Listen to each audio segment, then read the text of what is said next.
Welcome to the 2016 annual meeting. Okay. My name is Dennis Brady, and I'm the chairman of the Surplus Lines Association of California. I would now like to call this session of the Surplus Lines Association meeting to order. We have a very full agenda. We'll try to get through it as quickly as possible. Right, Ben? Yeah. All right. Before I go into the main part of my report, I have a few introductory items to cover. First, in lieu of roll call, please note that the members signed in this morning. Please make sure if you hold an individual license or if you are an authorized representative of an organizational license, that you've signed the list of meeting attendees. The sign-in list will be tallied to determine whether a quorum is established. If a quorum is not established, all votes taken during the meeting will be finalized in follow-ups with members after adjournment. Second, I'd like to now introduce the head table. To my left, Ben McKay, Executive Director of the SLA. Next to Ben, Joy Irvin, Chief Operating Officer and Director of the SLA. And Jim Woods of Mayor Brown, who serves as our legal counsel. I'd like to invite Jim to come up to read our antitrust resolution.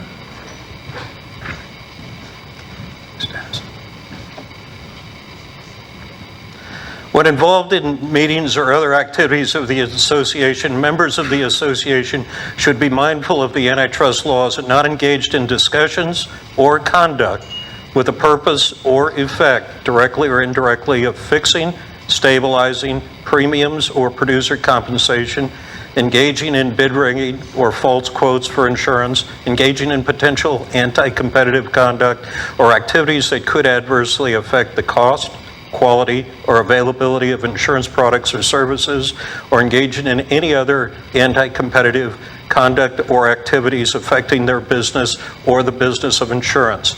Members are advised that violations of state or federal antitrust laws may result in civil and/or criminal penalties, and that any member acting contrary to the intent of this resolution shall be subject to disciplinary action under the association's constitution. Thanks. Thanks, Jim. Please note that the antitrust resolution holds throughout this event, even after our formal business is concluded. If anyone hears anything at any point during today's activities that may violate the antitrust resolution, please immediately bring it to the attention of Ben McKay, Joy, Jim, or myself. Thank you. At this point in the agenda, we have scheduled to have a reading of the minutes from the previous meeting. These minutes were posted online last week for your review, and you should have received an email notification to that effect. Is there a motion to waive the reading of the previous meeting's minutes? Is there a second? All those in favor signify by saying aye. All opposed signify by saying no. Once the motion carries, we will now proceed to adopting the minutes. Is there a motion to adopt the minutes as presented? Is there a second? All in favor signify by saying aye. All opposed signify by saying no. The motion carries and the minutes are approved. Moving right along. All right. All right. I will now deliver the chairman's report, and we'll start by discussing how far we've come in the last 3 years and what great strides the SLA has made during that time. Every department in the organization has contributed to these important changes that have exponentially improved what the SLA does and how it serves its members and the citizens of California. I'll talk about technology, communications, HR, education, and finance. On the tech front, our most visible change is that we've gone from an old, disorganized website to a modern, user-friendly site that helps users find what they need quickly and efficiently. The proof is in the numbers. The SLA website has gone from about 1,000 users a month prior to the overhaul to as many as 24,000 users a month. Here's a brief video that demonstrates some of the key upgrades we made to the new site after its launch a year ago. In 2015, the Surplus Line Association of California launched its new website. The results were amazing. At launch, our members had access to unique dashboards, site-wide search, and helpful training. This resulted in over 60,000 page views in our first month. During the year, we received feedback from our members on how we could make the site even better. We took that feedback and made over 100 updates. We did things like restructuring the Filer homepage for easier navigation. We expanded our market intelligence tools to present relevant information to brokers in ways that matter. We also improved the loading speed and responsiveness of the website on all devices. One suggestion we've heard was to add a social aspect to the website. To answer this request, we added a special photo tagging feature to the About Us section of the site. This feature allows our members to tag people in the photos on our site. It's easy to use and people love it. To tag a photo, navigate to one of our galleries, click the individual to be tagged, and type their name. It's that easy, and it helps cultivate our growing community while building relationships. In the coming year and beyond, we will continually improve upon the California SLA website. We'll look at how the site is being used and continue to put the most frequently accessed pages up front. We're creating a CE portal, which will allow licensed brokers to view their training history and manage their CE courses. And we're building a dashboard for our filing members to securely log into their account and see a variety of premium and policy information for their specific brokerage.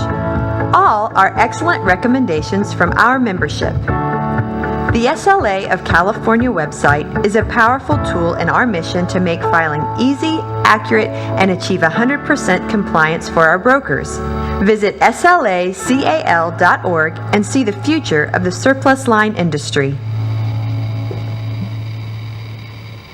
We will continue to upgrade our website, and we appreciate all the hard work of Technology Vice President Mike Corregli and his staff in continuing to deliver innovations that benefit our members.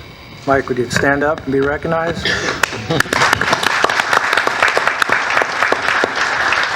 Mike's staff has also played a key role in our Paperless initiative. Our Paperless initiative has transformed the way we do business, both for the SLA staff and for members. We moved from paper batch filing to online filing through SLIP. The upgrade to SLIP 2.0 increased online filing from 17% to 85% in one calendar year, thus reducing paper filings. We moved from paper checks to ACH, e-check, credit card, and PayPal. We moved from paper records to cloud-based system. This move to electronic filing enabled us to reclaim a large filing room and transform it into the state-of-the-art training room. And if anyone hasn't been to the office and to check this out, it's worth checking out.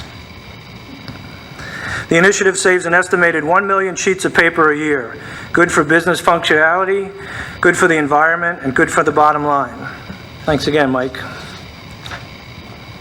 In the area of communications and government relations, we have rebranded our organization from an old, bureaucratic, and reactive association to a forward-thinking, laser-focused on how to serve its members. With the creation of this department, we now have the resources to educate regulators and legislators about surplus lines to a greater degree than ever before. We also are working to do a better job of providing useful market news for our members. The SLA has revamped its newsletter to focus more on what is happening in the market in Sacramento and in Washington and how it impacts our members. I'd like to thank Vice President Clifton Brown and the communications team for their hard work over the last 2.5 years in building out the newest department of the SLA. Would you stand and be recognized, Clifton?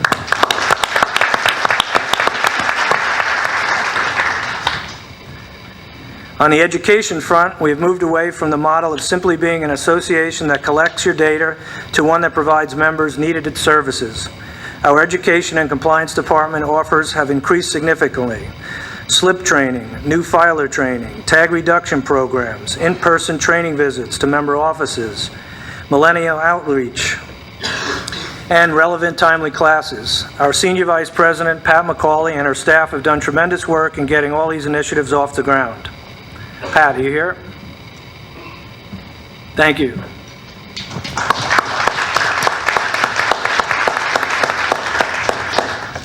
In the financial analysis arena, we hired Susan Bryant as the new vice president to take the place of our longtime manager, Linda Chang, who retired last year. Susan has an MBA from UCLA and earned her undergraduate degree at Cornell.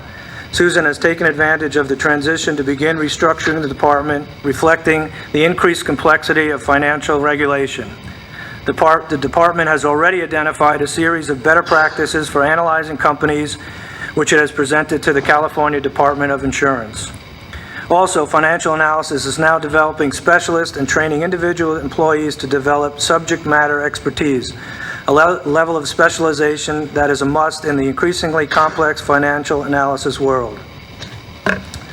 I thank Susan and her team for the great strides they are making. Susan, are you here? Thank you. On the HR front, we hired Pamela Boyes for the vacant Vice President position in Human Resources. Pamela holds several HR designations which demonstrate that she is a leader in her field. We understand that we must first focus on our employees if we are going to provide world-class service to our members and other stakeholders.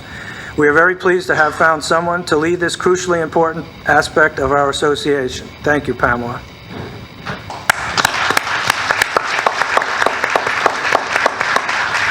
The hirings of Susan and Pamela and many other well-qualified employees to fill vacant positions speaks to the increased quality of candidates the SLA is hiring.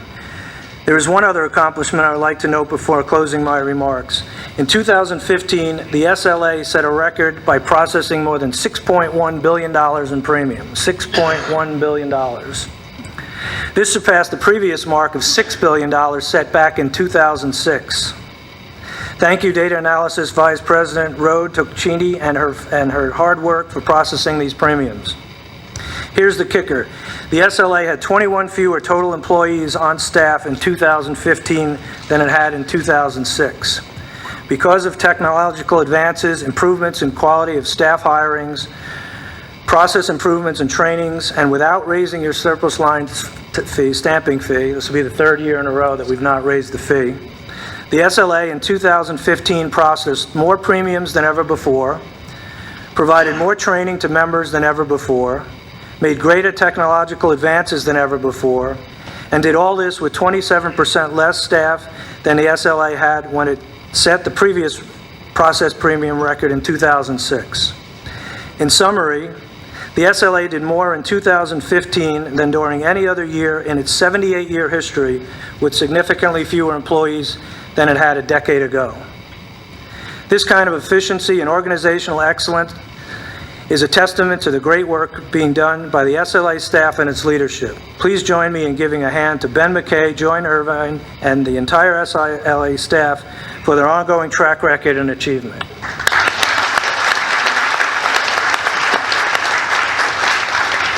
That concludes my remarks, and I'd like to invite Joy up to give her report.